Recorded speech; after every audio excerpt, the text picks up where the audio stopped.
جب انسان کسی چیز کی طلب میں جستجو میں نکلتا ہے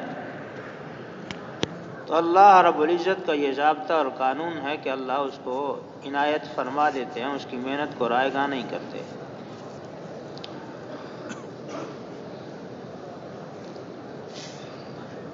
تھوڑی سی دیر کے لیے دائیں بائیں سے توجہ ہٹا کر یکسوئی کے ساتھ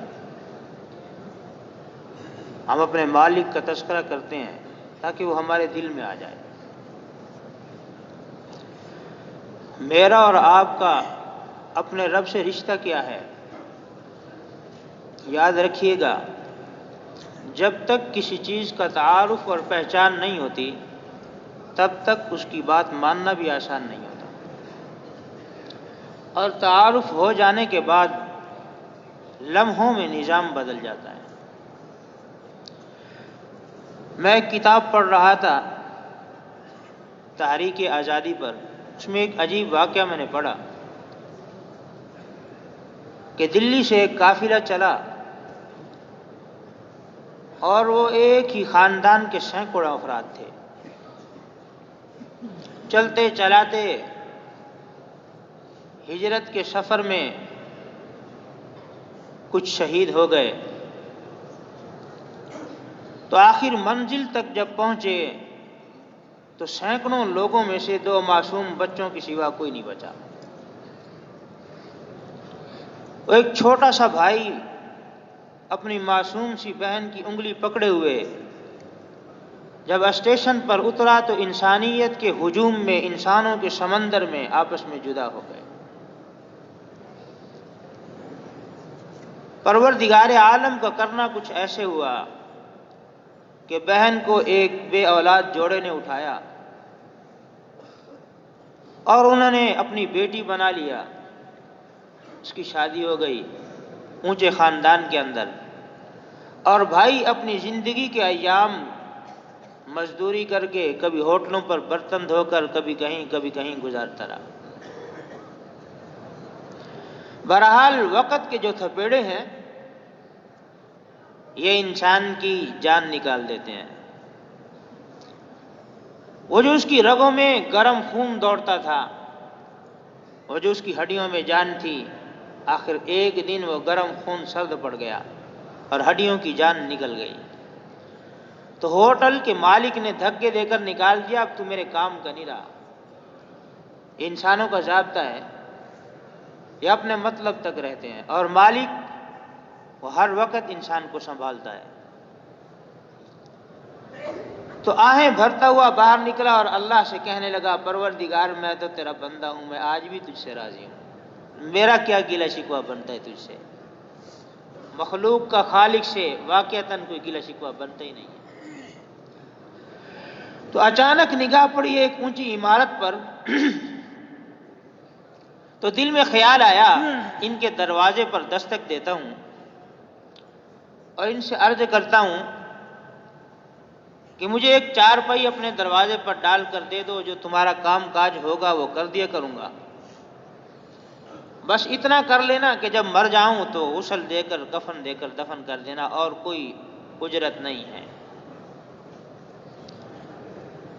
دروازے پر دستک دی، اندر سے نوجوان نکلے خوبصورت، ان سے بات کی۔ انہوں نے کہا، یار بات تو اچھی ہے،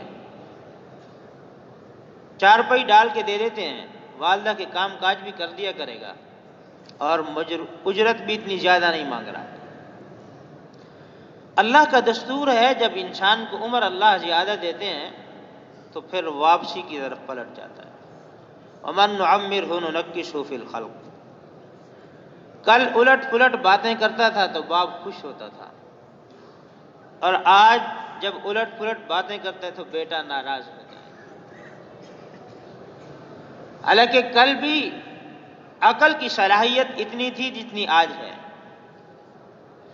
اور جو حقیقت میں عقل کے عروج کا زمانہ تھا وہ بیٹا کھا گیا۔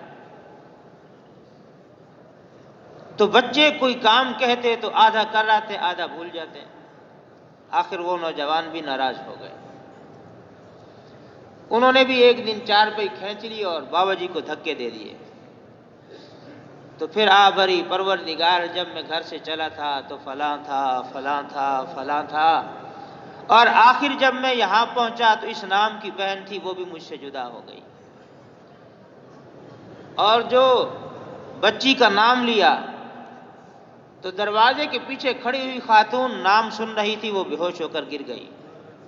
اس نے ایک آہ بھری، کہا پروردگار 40 برس کے بعد بھائی میرے دروازے پر آیا، وہ بھی نوکر بن کر۔ تو اندر سے بچیوں نے آواز دی بھائی اماں بے ہوش ہو گئی ہے۔ بھائی پلٹ کر اندر آئے تو بہن سے پوچھا کیا بات ہے؟ کہا وہ جو بابے نے نام لیا ہے وہ تو اپنی اماں کا نام لیا ہے، اور امی یہ واقعہ سنایا کرتی تھی میرا ایک بھائی تھا وہ گم ہو گیا تھا، تو چند لمحے پہلے یہ بابے کو دھکے دے رہے تھے، بس لمحوں کا گزرنا تھا کہ اب یہ بابے کے پاؤں میں پڑے ہوئے ہیں، پہلے وہ منتیں کر رہا تھا، میں بڑھاپے کے اس عالم میں کہاں جاؤں گا، تمہاری مہربانی میرا یہ آسرا نہ چھینو۔ اب بابا دھیمے دھیمے قدم اٹھاتے چلتا جا رہا ہے بے پرواہ ہو کر، اور یہ جوان منتیں کر رہے ہیں، بابا مڑ کر بھی نہیں دیکھ رہا۔ تو جب تک تعارف نہیں تھا تب تک بابا منتیں کر رہا تھا، اور جب تعارف ہوا تو جوان منتیں کر رہے تھے۔ میرے دوستو، پروردگار عالم نے مجھے اور آپ کو بنایا اور مجھ سے اور آپ سے پورے قرآن کریم میں مطالبہ اس بات کا کیا کہ میرے بندو مجھے پہچانو تو صحیح میں کون ہوں۔ تجھے آدم سے وجود کس نے بخشا؟ هل اتى على الانسان حين من الدهر لم يكن شيئا مذكورا، تیرا اس جہان میں تذکرہ کوئی نہیں تھا، تجھے کوئی نہیں جانتا، تیرے باپ کو کوئی نہیں جانتا، تیرے دادا کو کوئی نہیں جانتا، تجھے عدم سے وجود بخشا، پانی کی بوند سے وجود بخشا، بے قدر پانی کے نطفے سے تجھے بنایا، ثم جعل نسله من سلالة من ماء مهين، اور پھر اس بے قدر پانی کے نطفے سے وجود بخش کر تجھے خون کا لوتھڑا بنایا، خون کے لوتھڑے سے ہڈیوں کا ڈھانچہ بنایا، ہڈیوں کے ڈھانچے پر حسن و جمال چڑھایا۔ الم نجعل له عینین ولسانا وشفتین، اے آدم زادے بتلا تو صحیح، دیکھنے کو آنکھیں تجھے کس نے دی، سننے کو کان تجھے کس نے دیے، دہکتا ہوا دل تیرے سینے میں دھڑکتا دل کس نے رکھ دیا، اظہار ما فی الضمیر کے لیے زبان تجھے کس نے دے دی۔ الم نجعل له عینین ولسانا وشفتین، تیرے حسن و جمال کے لیے ہونٹ تجھے کس نے دے دیے۔ اے آدم زادے، ماں کے پیٹ کے اندر تیری غذاؤں کا انتظام کس نے کر دیا، کئی اندھیروں اور تاریکیوں کے اندر تیری حفاظت کس نے کر دی۔ ثم السبیل یسرا، پھر ایک تنگ راستے کو آسان کر کے تجھے اس جہان میں کون لے کر آیا، تیرے ماں کے سینے کو محبت سے کس نے بھر دیا، اور وہ تجھے روتا ہوا بلکتا ہوا دیکھتی، اٹھاتی اور سینے سے لگاتی، جہاں وہ محبت کا مرکز وہیں تیری غذاؤں کا انتظام بھی کر دیا۔ اے آدم زادے، تیری پیدائش سے بھی پہلے ہم نے 2 نوکر تیرے لیے مقرر کر دیے جنہوں نے کبھی تجھ سے تنخواہ کا مطالبہ کوئی نہیں کیا، اور ان کی نوکری تیرے لیے کوئی مقررہ وقت پر نہیں ہے، 24 گھنٹے کے تیرے نوکر ہیں، تو کھا لے تو خوش ہو جاتے ہیں، نہ کھائے تو پریشان ہو جاتے ہیں، تو چلا پڑے تو تڑپ جاتے ہیں۔ اے آدم زادے، یہ ماں باپ محبت کرنے والے تجھے کس نے عنایت فرما دیے؟ سخت سردی کی راتوں میں تو پیشاب کر دے، تیری ماں تیرے پیشاب کی جگہ سو جاتی ہے اور خشک جگہ تجھے سلا دیتی ہے۔ تیرا باپ خون پسینہ ایک کر دیتا ہے، اور پلٹ کر شام کو جب آتا ہے اور تیری زیارت کرتا ہے تو اس کی تھکاوٹ اتر جاتی ہے۔ ایک مزدور میرے مدرسے میں کام کر رہا تھا، عصر کے وقت کام کا وقت ختم ہو گیا، کہا مفتی صاحب تھوڑا سا اور کام کر دوں؟ میں نے کہا کر لو بھائی۔ مغرب کا وقت ہوا، میں نے کہا بھائی چھٹی کر لے، کہتے مفتی صاحب تھوڑا سا اور کام کر دیتا ہوں۔ میرے دل میں یہ خیال آیا کہ لگتا ہے کہ اس کو کوئی مجبوری ہے، اس کا جوتا درمیان سے ٹوٹا ہوا ہے، کپڑے پھٹے ہوئے ہیں، تو میں نے اس سے کہا، میں نے کہا خدا کے بندے سب چلے گئے ہیں، تو بھی چلا جا۔ اس کی آنکھوں میں آنسو آ گئے، کہنے لگا مفتی صاحب آج صبح میری بیوی نے کہا ہے کل شادی ہے، بیٹے نے فرمائش کی ہے جوتا لینا ہے، اور وہ جو جوتا آئے گا نا وہ 1200 روپے کا آئے گا۔ اور میری دہاڑی تو 700 روپے ہے، تو میں وہ 1200 روپے پورے کر رہا ہوں، گھر جب جاؤں گا تو اگر میرے بیٹے کو جوتا نہ ملا تو اس کا دل ٹوٹ جائے گا۔ تو وہ شام تک اپنی ہڈیوں سے رس چسوا کر جب گھر پہنچتا ہے اور بیٹے کی ضرورت کو پورا کرتا ہے تو خوش ہوا کھڑا ہوتا ہے۔ تو آسمان سے صدا آتی ہے، اے ابن آدم، اتنا محبت اور شفقت کرنے والا باپ تجھے کس نے دیا ہے؟ نوکری کے لیے ہم جائیں تو وہ سیٹ پر بیٹھا ہوا شخص ہم سے انٹرویو لیتا ہے، یہ تنخواہ دوں گا، ہم وقت پوچھتے ہیں، وقت کیا ہوگا، تنخواہ کیا ہوگی، جناب میں اس وقت کے بعد آپ کی کوئی بات نہیں سنوں گا۔ لیکن یہ دو نوکر ایسے ہیں جو میرے رب نے مجھے اور آپ کو عنایت فرمائے ہیں، وہ مجھ سے اور آپ سے یہ نہیں پوچھتے 8 گھنٹے کی نوکری ہے یا 16 گھنٹے کی ہے، ہم سو سکتے ہیں یا نہیں سو سکتے، ہمیں بیٹھنے کی اجازت ہے یا نہیں ہے۔ 24 گھنٹے کی نوکری اور ایک پاؤں پہ ماں کھڑی ہے، روٹیاں بنائے جا رہی ہے اور اولاد کو کھلائے جا رہی ہے، باپ کمائے جا رہا ہے اور اولاد کو کھلائے جا رہا ہے۔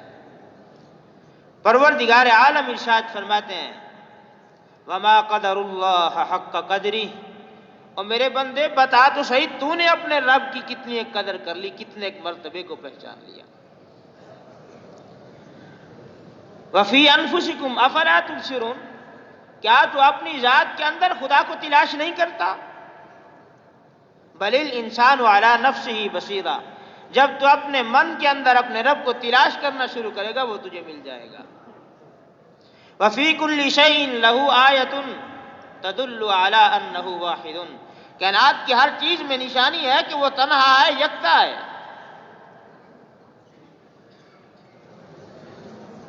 اس دنیا کی حقیقت پیشاب کے چند قطروں کے سوا کچھ نہیں ہے۔ اللہ والے نے یہ بات کی اور بادشاہ کو غصہ آ گیا، زمانہ گزر گیا، بادشاہ سلامت کا پیشاب بند ہو گیا۔ وزیر نے کہا بادشاہ سلامت فلاں مقام پر ایک اللہ والا رہتا ہے، اس سے جا کر بات کرتے ہیں۔ طبیب سب آزما لیے، تمام ناکارہ ہوئے۔ سفر شروع کیا، اللہ والے کے پاس پہنچے، کہا جی پیشاب جاری تو ہو جائے گا لیکن آدھی سلطنت دینی پڑے گی۔ تیار ہو گئے، لکھ دی آدھی سلطنت۔ واپس آئے کہ جناب ہر وقت ہی آتا رہتا ہے، اب تو رکتا ہی نہیں ہے، جس طرح عام آدمی کو پیشاب آتا ہے اس طرح آ جائے۔ کہا عام آدمی کی طرح پیشاب آ جائے گا، ایک شرط اور ہے۔ کیا؟ آدھی سلطنت اور دینی پڑے گی۔ آدھی اور بھی لکھ دی، ایک عام آدمی کی طرح پیشاب آنے لگ گیا۔ وہ سلطنت کے 2 ٹکڑے لکھے ہوئے اٹھا کے بادشاہ کی طرف پھینکے، کہا تو اپنی دنیا کی زندگی میں آخرت کو برباد کر رہا ہے، تیری دنیا کی حقیقت یہ پیشاب کے چند قطرے تھے، یہی تجھے سمجھانا چاہتا تھا، اس کے سوا اور کچھ نہیں ہے۔ میرے دوستو، اس دل کے اندر جب تک میرا رب نہیں آتا تب تک اس کے فرامین کو بجا لانا آسان نہیں ہے۔ جب وہ رب اس دل کے اندر آتا ہے تو ہلچل مچ جاتی ہے۔ قالت ان الملوک اذا دخلوا قریۃ افسدوها، جب بادشاہ کسی بستی میں جاتے ہیں ہلچل مچ جاتی ہے، اور احکم الحاکمین سب سے بڑے بادشاہ ہیں، جب وہ کسی دل میں آئیں گے اس دل میں ہلچل نہیں مچے گی۔ تو اس دل میں اللہ کو لے کر آنا، مخلوقات میں غور و فکر کر کے اتنا بڑا آسمان کس ذات نے کھڑا کیا، اس آسمان کے اندر سورج چاند ستاروں کا نظام کس نے بنایا، زمین و آسمان کے تمام تر نظام کو اللہ فرماتے ہیں آدم زادے ہم نے تیرے لیے بنایا، اور یہ بنایا اس لیے تو ان کو بھی دیکھ کر اپنے مالک تک پہنچ۔ ھذا خلق اللہ فارونی ماذا خلق الذین من دونی، یہ تو سب کا سب اللہ کا بنایا ہوا ہے، اور اس ذات کے سوا اگر کسی نے کچھ بنایا ہے تو اسے کہو کہ وہ پیش تو کرے۔ تو میرے دوستو اس دل میں اللہ کا آنا ضروری ہے۔ انبیاء کی محنت دلوں پر تھی، وہ دل کی بنجر زمین پر آ کر محنت شروع فرماتے اور اللہ رب العزت کی محبت کا بیج بوتے تھے۔ میرے نبی پاک صلی اللہ علیہ وسلم نے 13 برس تک مکہ کی سرزمین پر ایک ہی صدا لگائی ہے، یا ایھا الناس قولوا لا الہ الا اللہ تفلحون۔ تم لا الہ الا اللہ کہو، یہ ایک بیج ہے جو بنجر زمین میں جا کر اس کو آباد کر دے گا۔ الا ان فی الجسد لمضغہ، الا کان کھول کر سنو، تمہارے جسم کے اندر ایک لوتھڑا ہے، ان صلحت صلح الجسد کلہ وان فسدت فسد الجسد کلہ۔ اگر یہ ٹھیک ہو گیا سارا جسم ٹھیک ہو جائے گا، یہ خراب ہو گیا سارا جسم خراب ہو جائے گا۔ الا وہی القلب، الا وہی القلب، غور سے سنو، وہ دل ہے، وہ دل ہے، وہ دل ہے۔ اس دل پر محنت نبیوں کی محنت ہے، اس محنت کو زندہ کرو اور اس دل میں اپنے رب کو بساؤ۔ یہ دل اس رب کا گھر ہے۔ بیت اللہ کو خطاب کر کے اللہ کے پیغمبر علیہ السلام نے فرمایا بیت اللہ تو بڑی عظمت والا ہے، لیکن ایک مومن تجھ سے زیادہ عظمت والا ہے، تجھ پر صرف خدا کی تجلی آتی ہے، مومن کے دل میں خود رب رہتا ہے۔ تو میرے دوستو اللہ کو اپنے دل میں لینا، یہ پاک ہوگا تو اس کا مکین اس میں آئے گا، اور اگر یہ ناپاک ہوگا تو وہ مکین اس میں نہیں آئے گا۔ تو پہلے نمبر پر میں اور آپ اپنی ذات پر یہ محنت کریں کہ میں اپنے رب کو پہچانوں تو صحیح، میرے رب کے میرے اوپر احسانات ہیں۔ میں نے اپنے استادوں سے پوچھا، میں نے کہا استاد جی اس میں ذات کا ذکر کیا ہے؟ فرمایا میاں اللہ کی مخلوقات میں غور کرو اور اپنے دل کو مناؤ کہ واقعتاً سب کچھ میرے رب نے بنایا ہے۔ جب تک نمبر نہیں ملے گا رابطہ نہیں ہوگا، نمبر ملانے کی محنت کرو۔ رسول اکرم صلی اللہ علیہ وسلم نے دن رات صحابہ پر محنت فرمائی میرے دوستوں، اور ایک ایک کے پاس چل کر گئے۔ ایک یہودی کے دروازے پر تشریف لے گئے، وہ بات سننے کی بجائے گھر لوٹ کر گیا، واپس آ کر کہتا ہے کلمہ پڑھا دو۔ حضور نے فرمایا تو میری بات سننے کی بجائے گھر گیا تھا، خیر تو تھی؟ کہ میں نے اپنی کتاب میں پڑھا ہے نبی آخر الزماں ایک آدمی کے پاس 100 بار جائیں گے، آپ جب تشریف لاتے تھے میں ایک نشان لگا لیتا تھا، آج میں ان نشانوں کی گنتی کرنے گیا تھا، آج وہ 100 بار پورا ہو گیا ہے، اس لیے میں نے کلمہ پڑھ لیا۔ اور میں اور آپ رسول اکرم صلی اللہ علیہ وسلم کی امت ہیں، جو غم اور درد اور فکر میرے پیغمبر کے سینے میں تھا۔ اب عائشہ فرماتی ہیں حضور اکرم صلی اللہ علیہ وسلم کے سینے سے ہانڈی کے ابلنے کی آواز آتی تھی، اور جو اللہ کے بندوں کو اللہ سے ملاتے ہیں تو پروردگار عالم قرآن کریم میں ارشاد فرماتے ہیں وَرِضْوَانٌ مِّنَ اللَّهِ اکبر، تو اس پر کیا ملے گا؟ اللہ راضی ہو جائیں گے۔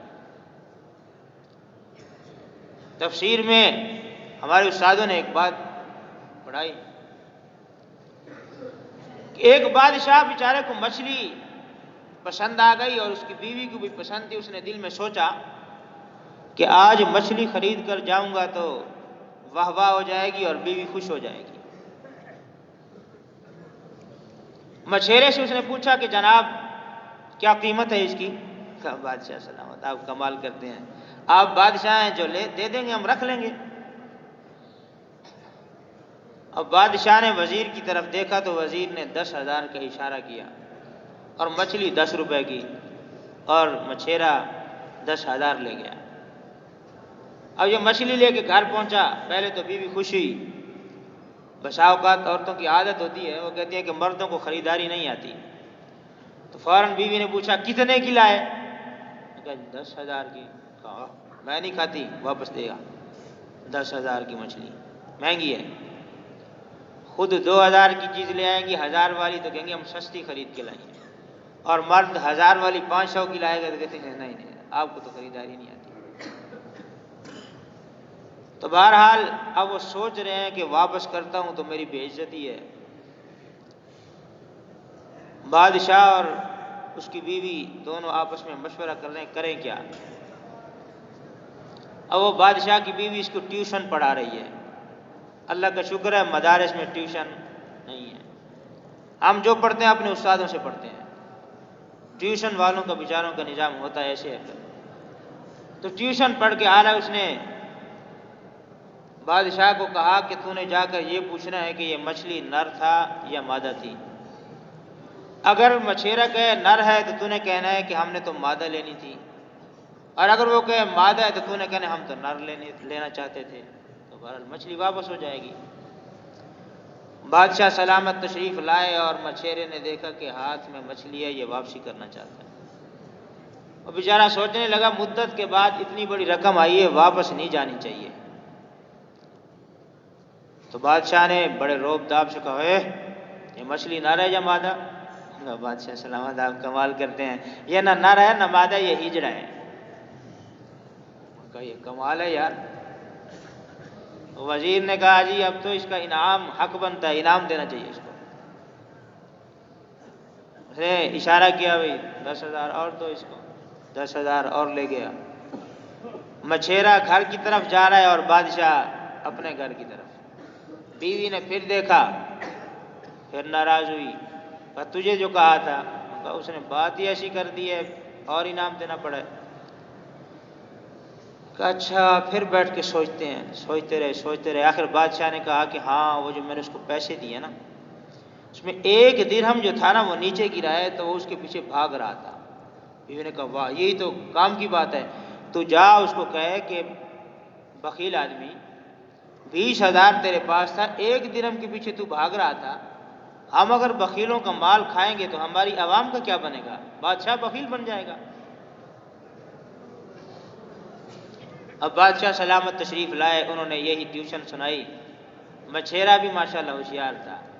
کہا بادشاہ سلامت مسئلہ دراصل یہ تھا کہ وہ جو 1 درہم گرا نا، اس کی ایک طرف آپ کی تصویر تھی اور دوسری طرف آپ کی مہر تھی. مجھے ڈر لگا کہ کہیں کسی کا پاؤں نہ آ جائے، کہیں آپ کی شان میں بے ادبی اور گستاخی نہ ہو جائے. صاحبوں نے کہا جناب یہ تو اور حقدار ہے انعام کا. ان کا اب کتنا دیں؟ وزیر نے کہا جی 10,000 اور دے دو. تو 10 روپے کی مچھلی کی جگہ وہ لے گیا 30,000 روپے. اب جب بادشاہ سلامت گھر پہنچے، بیوی نے چوتھی بار جب مچھلی دیکھی، بیوی بھی بے ہوش اور بادشاہ کے بھی ہوش اڑ گئے. یہ دنیا کا بادشاہ ہے میرے دوستو. اس کو اللہ کیا فرماتے ہیں؟ یا ایھا الناس انتم الفقراء. تمہارا بادشاہ بھی فقیر ہے، فقیر بھی فقیر ہے، تمہارے پلے ہی کچھ نہیں ہے. یہ بادشاہ جو خود فقیر ہے، یہ خوش ہو کر کتنے دے رہا ہے؟ 10 کی جگہ 30,000 دے رہا ہے. اور وہ رب کہتا ہے جب میں کسی سے خوش ہوتا ہوں وَرِضْوَانٌ مِّنَ اللَّهِ اکبر، میری رضا سب سے بڑی چیز ہے.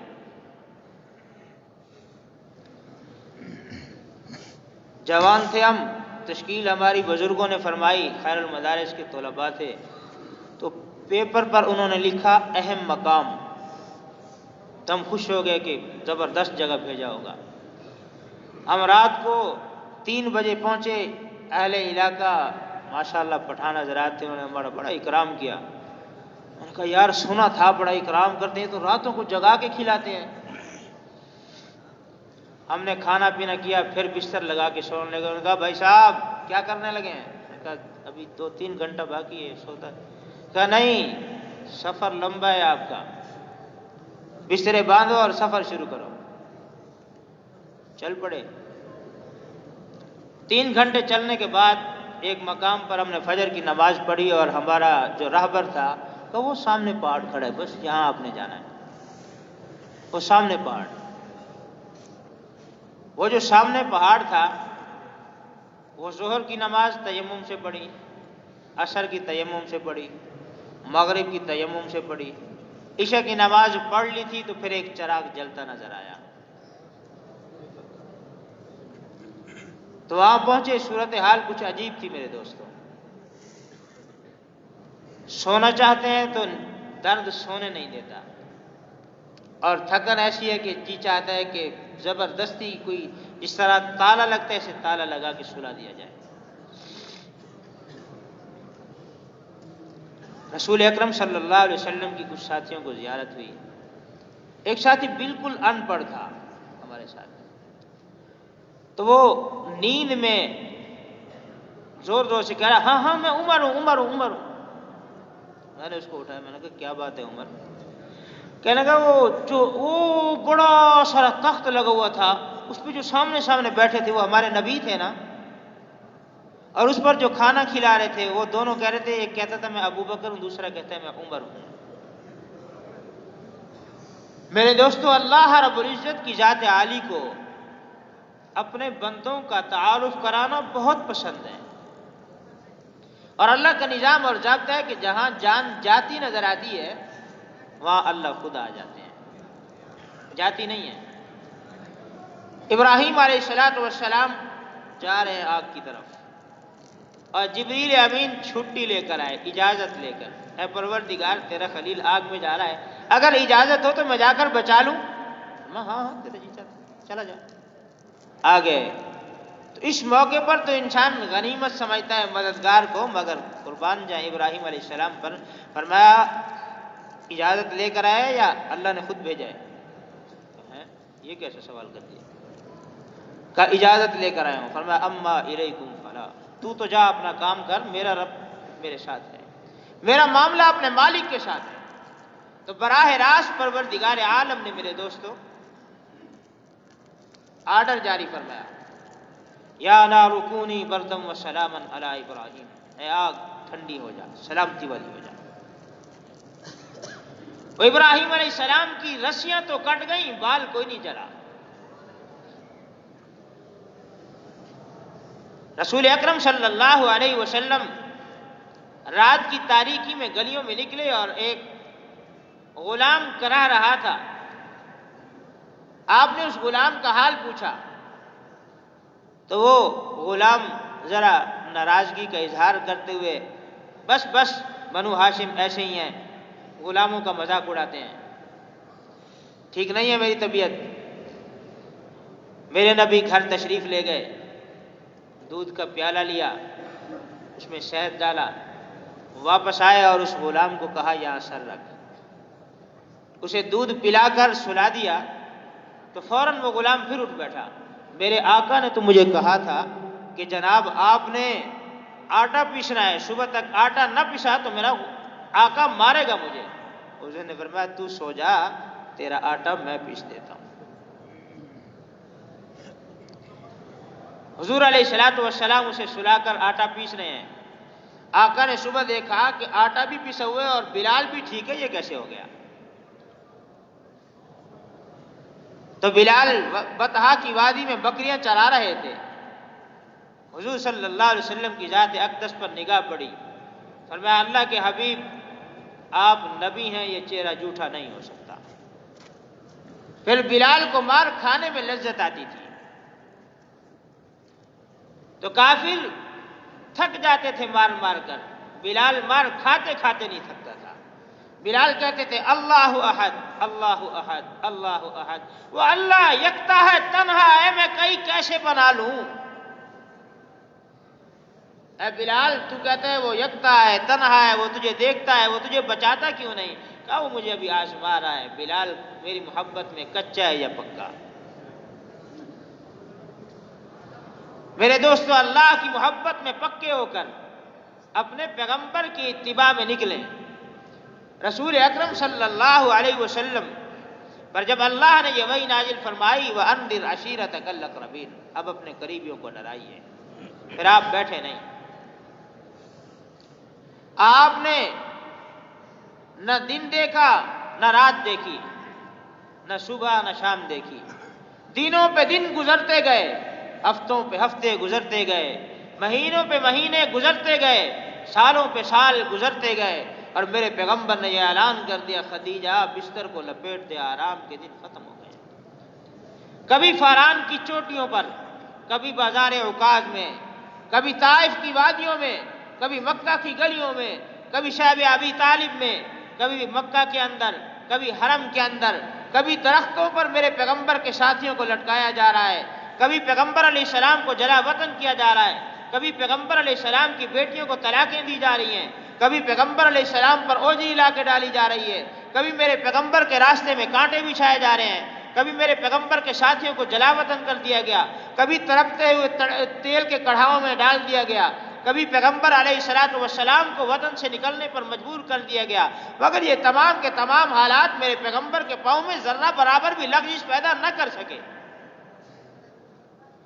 اور پھر دنیا نے دیکھا کہ پروردگار عالم نے اپنے کلام میں ارشاد فرمایا اذا جاء نصر اللہ والفتح، نبی جی آپ کی محنت رنگ لے آئی اور فتح آ گئی سامنے۔ رسول اکرم صلی اللہ علیہ وسلم کی محنت اصحاب پیغمبر نے ایسی سنبھالی کہ حضور علیہ الصلوۃ والسلام کی ذات کے بعد صدیق اکبر تشریف لائے تو اسلام 11 لاکھ مربع میل تک پہنچا، فاروق اعظم آئے تو 22 لاکھ مربع میل تک پہنچا، عثمان غنی آئے تو 44 لاکھ مربع میل تک پہنچا، امیر معاویہ آئے تو 65 لاکھ مربع میل تک پہنچا۔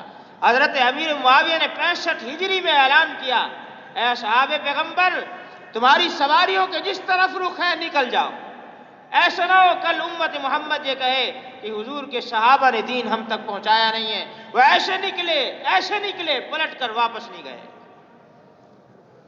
ایک صبح یمن میں مجھے ایک بابا جی کہنے لگے کہ بیٹے میرے ساتھ چلو، اتنی بڑی چابی انہوں نے اٹھائی ہوئی، ایک تالا جا کر کھولا، کہنے لگے کہ حضرت سلمہ بن سنان کا مکان یہ ہے، 1400 برس گزر گئے یہ مکان کو تالا لگا ہوا ہے، واپس پلٹ کر نہیں آئے اولاد کو دیکھنے کے لیے، زمین کو دیکھنے کے لیے، عزیز و اقارب کو دیکھنے کے لیے، بس وہ سنگلاخ پہاڑوں سے ہوتے ہوئے گزر گئے، وہ سمندروں کو عبور کر گئے، دریاؤں سے کراس کر گئے، اور جہاں تک انہیں انسانیت کا پتہ چلا وہاں تک اپنے گھوڑوں کو دوڑاتے ہوئے اعلاء کلمت اللہ کے لیے نکلتے چلے گئے، یہاں تک کہ ان کی قبریں روئے زمین پر بن گئی۔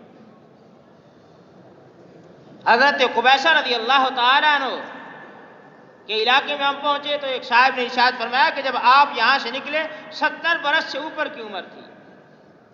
حضرت عمر بن ابسہ رضی اللہ تعالیٰ عنہ تیسرے نمبر پر ایمان لے کر آئے، حضور اکرم صلی اللہ علیہ وسلم کی خدمت میں حاضر ہوئے۔ من انت؟ حضور نے فرمایا نبی اللہ۔ آپ کون ہیں؟ فرمایا میں اللہ کا نبی ہوں۔ من معک؟ حر و عبد، ابھی تک میرے ساتھ 2 شخص ہیں، ایک آزاد اور ایک غلام۔ رسول اکرم صلی اللہ علیہ وسلم کی خدمت میں مدت کے بعد حاضر ہوئے اور پوچھا اللہ کے حبیب مجھے پہچانا؟ حضور کی آنکھوں میں آنسو آ گئے، فرمایا عمر کبھی کوئی کسان اپنی کھیتی کو بھول سکتا ہے؟ انک لا تہدی من احببت ولکن اللہ یہدی من یشاء، آیت نازل ہوئی۔ حضرت بلال رضی اللہ تعالیٰ عنہ حضور اکرم صلی اللہ علیہ وسلم کے قریب آئے، اللہ کے حبیب اگر یہ اختیار آپ کو دیا جاتا تو حبشہ کے کالے بلال کا نمبر تو آج تک نہ آتا۔ میرے دوستو اللہ نے مجھ پر اور آپ پر احسان فرمایا ہے، مجھے اور آپ کو ایمان کی دولت سے نوازا ہے، مجھے اور آپ کو ایمان کی محنت کا مکلف بنایا ہے۔ یاد رکھیے جب میرا رب کسی کو ہدایت دیتا ہے وہ خود فیصلے کرتا ہے، اگر رب ہدایت نہ دینا چاہے، دیوار سے دیوار بھی جڑی ہوئی ہو اور داعی بھی اللہ کا نبی ہو اور دعوت بھی قرآن کے ذریعے ہو، جبریل کا آنا جانا بھی دیکھ رہا ہو، جب میرا رب نہیں چاہتا تو ابو جہل کو ابو لہب کو ایمان نہیں ملتا۔ تو مجھے اور آپ کو اللہ نے ایمان کی دولت سے سرفراز فرمایا، میرے اور آپ کے ذمے ہے جو دولت اللہ نے مجھے دی ہے اس دولت کو لے کر دنیا میں پھرنا اور عام کرنا، ایک ایک کی منت سماجت کرنا۔ میرے دوستوں اور بزرگوں پروردگار عالم اس سے راضی ہوں گے۔ صحابہ کرام علیہم الرضوان نے قربانیاں دی ہیں۔ ایک انگریز نے حضرت سید عطا اللہ شاہ بخاری رحمۃ اللہ علیہ کو کہا شاہ جی میں مسلمانوں کی خون کی ندیاں بہا دوں گا۔ آپ نے ارشاد فرمایا جائے کم وقت، مسلمان وہ قوم ہے جو خون کے سمندر عبور کر کے آئی ہے، یہ قربانی دینا جانتے ہیں، مگر ایک بار یہ کھڑا ہو جائے، یہ ایک بار نیت کر لے مسلمان اپنے بدلنے کا پروگرام بنا لے، پھر اس کے مقابلے میں دنیا کی کوئی طاقت ٹھہر نہیں سکتی۔ جب تک میں اور آپ اپنا رخ نہیں بدلتے، منزل کا تعین نہیں کرتے، میرے دوستو ہم بھٹکتے رہیں گے۔ آپ نے اپنی آنکھوں سے ایک معصوم بچے کو دیکھا ہوگا، ماں اور باپ اس کو ایک سبق دیتے ہیں، بیٹے تجھے قرآن کا حافظ بننا ہے۔ وہ پھر نہ رات کی تاریکی دیکھتا ہے، نہ دن کا اجالا دیکھتا ہے، نہ گرجتے بادل دیکھتا ہے، نہ برستی بارش دیکھتا ہے، نہ سردی اور گرمی دیکھتا ہے۔ وہ ہر صبح نکلتے اور اپنے استاد کے پاس پہنچ جاتا ہے، اور پھر ایک وقت ایسا آتا ہے جسے ہماری نگاہیں عظمت نہیں دیتی، ہم عظمت اس کی دیکھتے دیکھتے پگڑیاں اچھال بیٹھتے ہیں۔ کم صبی یرا فی البدء محتقرا وفی آخر شانہ کالقلل فی الجبال۔ کتنے بچے ایسے ہیں ہم جنہیں ابتدا دیکھتے ہیں حقیر سمجھتے ہیں، اور پھر جب وہ بلندی کو پہنچتے ہیں ان کی بلندی دیکھتے ہوئے پگڑیاں اچھل جاتی ہیں۔ عظیم امام کے عظیم مقتدیوں، فیصلہ کرو آج کہ ہم نے اپنی بقیہ زندگی کی منزل طے کرنی ہے۔ کیا ہم، ایک صاحب آئے میرے استادوں کے پاس، خیر المدارس کے ہمارے استاد تھے حضرت مفتی عبدالستار صاحب رحمۃ اللہ علیہ، انہوں نے کہا حضرت جی ہم تو دنیا دار لوگ ہیں۔ حضرت کا چہرہ لال سرخ ہو گیا، ناراض ہوئے، اور میں یہ بات دوبارہ نہ سنوں تجھ سے، میرے حبیب کی امت میں کوئی شخص دنیا دار نہیں ہے۔ الدنیا دار من لا دار له، دنیا اس کا گھر ہے جس کا آخرت میں گھر کوئی نہیں، اور میرے حبیب کا ہر حال امتی جنت والا ہے۔ تو میں اور آپ دنیا دار نہیں ہیں۔ ہمارا ابا جنت سے سدا کے لیے نکالا گیا تھا، کوئی انعام کے طور پر نہیں دنیا دی گئی اس کو۔ حب الوطن من الایمان، وطن کی محبت ایمان کا حصہ ہے۔ تو اصل میرا اور آپ کا وطن جنت ہے، اس وطن کی طرف پلٹ کر جانا ہے، اس معصوم بچے کی طرح جس کو ماں نے سبق دیا تھا تو نے قرآن کا حافظ بننا ہے، وہ حالات کو پاؤں کی ٹھوکر پر رکھ کر آگے بڑھتا ہے اور قرآن کا حافظ بن جاتا ہے۔ ایک قرآن اللہ کے پاس لوح محفوظ میں، اور دوسرا اس کے سینے میں محفوظ ہو جاتا ہے۔ ہم کم از کم زیادہ نہیں تو اس معصوم بچے جتنا تو حوصلہ کر لیں۔ چہل سال عمر عزیزت گذشت، مزاجے تو از حال طفلی نہ گشت۔ 40 برس میری اور آپ کی پیاری زندگی کے گزر گئے، بچپن سے حالات آج تک نہیں بدلے۔ وہ ایک معصوم سا بچہ اپنے باپ کی انگلی پکڑ کے بازار کی طرف جا رہا تھا، تو پوچھنے والے نے پوچھا کہ بھائی کہاں جا رہے ہو؟ بازار جا رہا ہوں۔ کیا کام ہے؟ جوتا خریدنا ہے۔ پیسے ہیں؟ میرے پاس نہیں ہیں۔ پھر کیسے خریدے گا؟ ابا جو ساتھ ہے۔ اس معصوم بچے کو اپنے باپ کی ذات پر اتنا یقین ہے کہ جب باپ ساتھ ہے تو جوتا ہر حال میں ملے گا۔ بیٹے باپ کی انگلی کیوں نہیں چھوڑتا؟ باپ کی انگلی چھوڑ دی تو بازار میں ہجوم بہت ہے، گم ہو جاؤں گا۔ اور مجھے اور آپ کو سبق دے کر گیا ہے کہ اس دنیا میں اپنے مالک کو اگر چھوڑ دیا، ہجوم دنیا میں گم ہو جائے گا، مالک کی طرف پلٹنے کا راستہ نہیں ملے گا۔ تو میں اور آپ اس معصوم بچے سے کمزور نہ ہو، جس کی منزل متعین ہوتی ہے وہ آخر منزل پر پہنچ جاتا ہے، اور جس کی منزل متعین نہیں ہوتی چاہے جتنا بھی قریب مسافت کیوں نہ ہو وہ بھٹکتا رہتا ہے۔ تو ہم اپنے کاموں کی ترتیب بنائیں۔ میں اصل میں حضور صلی اللہ علیہ وسلم کے کام والا ہوں۔ یہ امت اللہ رب العزت نے نبیوں کے کام والی بنائی ہے۔ کنتم خیر امت، تم پہلے سے، ماضی کا صیغہ استعمال کیا، کنتم خیر امت، تم پہلے سے خیر والے۔ حضرت شیش علیہ السلام نے ارشاد فرمایا، ابا جی میری سمجھ میں ایک بات نہیں آتی، میں آپ کے سامنے موجود ہوں، آپ میرا اتنا تذکرہ نہیں کرتے، آپ ایک بیٹے کا تذکرہ کرتے ہیں جو ابھی آیا ہی نہیں ہے۔ تو آدم علیہ السلام نے فرمایا کہ فرصت کے وقت تجھے بتلاؤں گا۔